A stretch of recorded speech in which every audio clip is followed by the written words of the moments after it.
بسم اللہ الرحمن الرحیم۔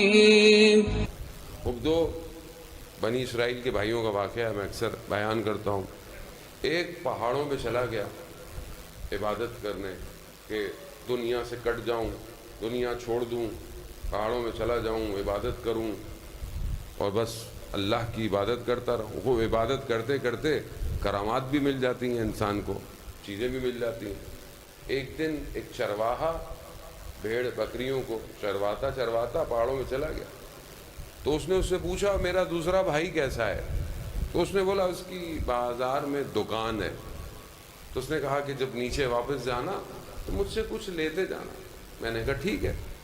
جب میں جانے لگا چرواہے نے، تو اس کے بھائی نے جو عبادت کرتا تھا، اس نے چھاننی جس میں آپ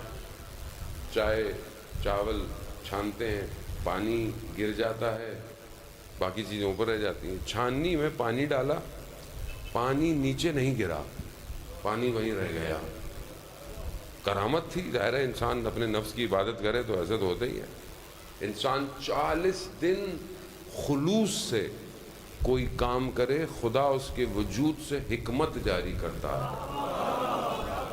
40 دن۔ اللہ اکبر یا رسول اللہ۔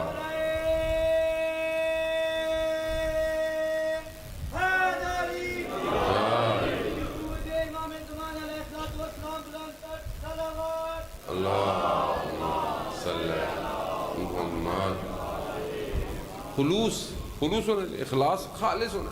خیر یہ پانی لیا اس نے، یہ نیچے چلا گیا، اس نے اس بھائی کو دے دیا کہ بھائی دے دو۔ اس نے کہا کہ جب تم دوبارہ اوپر جانا تو مجھ سے بھی کچھ لیتے جانا۔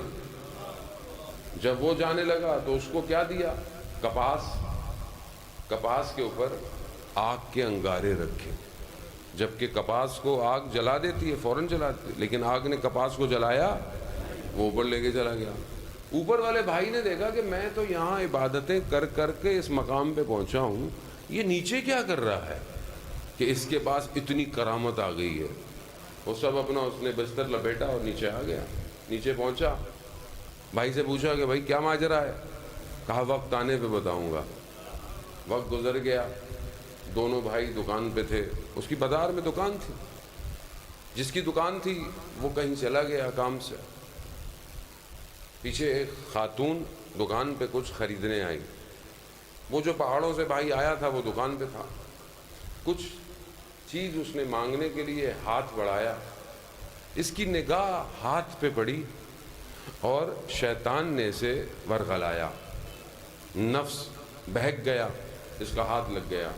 جیسے ہی ہاتھ لگا وہ جو چھاننی میں پانی تھا نا وہ گرنا شروع ہو گیا،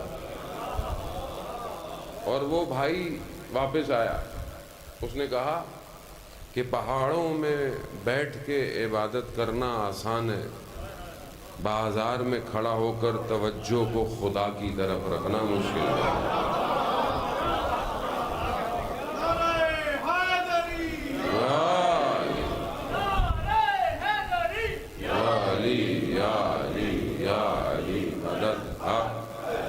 وہ جانے کو بندگی یہی ہے۔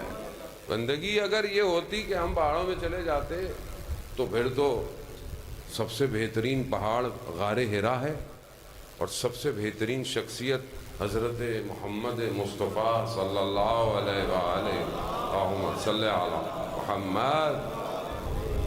غار حرا میں حضرت جبرائیل آ رہے ہیں، حضرت خدیجہ کھانا لا رہی ہیں، خوب اس سے بہترین جگہ اور کون سی ہو سکتی تھی؟ مگر خدا نے کہا نہیں میرے نبی، قوم میں جاؤ، اقرا پڑھاؤ ان کو، تعلیم دو ان کو، بس جانے والوں۔ بہترین زندگی معاشرے کے اندر رہنا ہے، اور کمال یہی ہے کہ سوسائٹی میں رہ کر اپنے آپ کو پاک کرنا ہے، اپنی توجہ کو خدا کی طرف۔ آدمی 100 رکعت نماز پڑھ لے لیکن اس کی توجہ خدا کی طرف نہ ہو، ساری 100 رکعتوں میں اس کا دھیان دنیا میں ہو، کیا کرے؟ ایک سجدہ انسان آگاہی کے ساتھ کر لے، وہ ایک سجدہ جسے تو گراں سمجھتا ہے 1000 سجدوں سے دیتا ہے آدمی کو۔ اقبال نے فرمایا وہ ایک سجدہ توجہ چاہیے، توجہ. کیسے توجہ ملے مجھے؟ جب تک میں اس کو پہچانوں گا نہیں. جب آپ کسی کو جانتے ہیں تو اس کے سامنے احترام سے کھڑے ہوتے ہیں. جب آپ کے پاس کوئی شخص آئے، ہو سکتا ہے کچھ لوگ کھڑے ہو جائیں اور کسی کو نہ پتا ہو تو بولے گا بھائی مجھے نہیں پتا، میں ان کو نہیں جانتا. خوب انسان جب جانتا ہے تو اس کی معرفت بڑھنا شروع ہو جاتی ہے. اب میں اپنے پروردگار کو پہچانتا ہوں کہ نہیں پہچانتا؟ حدیث پیغمبر ہے، فقد عرف نفس عرف ربا. جس نے اپنے نفس کو پہچانا اس نے اپنے رب کو پہچانا.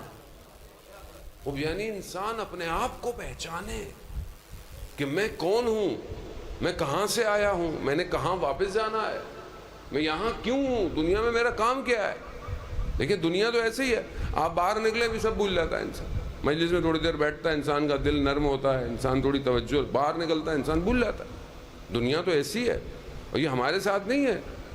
اصحاب پیغمبر فرماتے ہیں کہ یا رسول اللہ، جب آپ کے ساتھ ہوتے ہیں تو پتہ نہیں کیا ہمیں محسوس ہوتا ہے. جب باہر نکلتے ہیں تو بھئی وہ انسان ہے، زندگی ہے، گھر ہے، باہر ہے، خطا نہیں ہے، گناہ نہیں ہے، لیکن بہرحال انسان ہے. توجہ انسان کی دنیا کھینچ لیتی ہے، بڑا بڑا شخص کھنچ جاتا ہے دنیا کی طرف. خوب یہ کیسے انسان کوشش کرے، کیسے پریکٹس کرے؟ پریکٹس چاہیے. ذکر 3 طرح کا ذکر ہے ظالموں.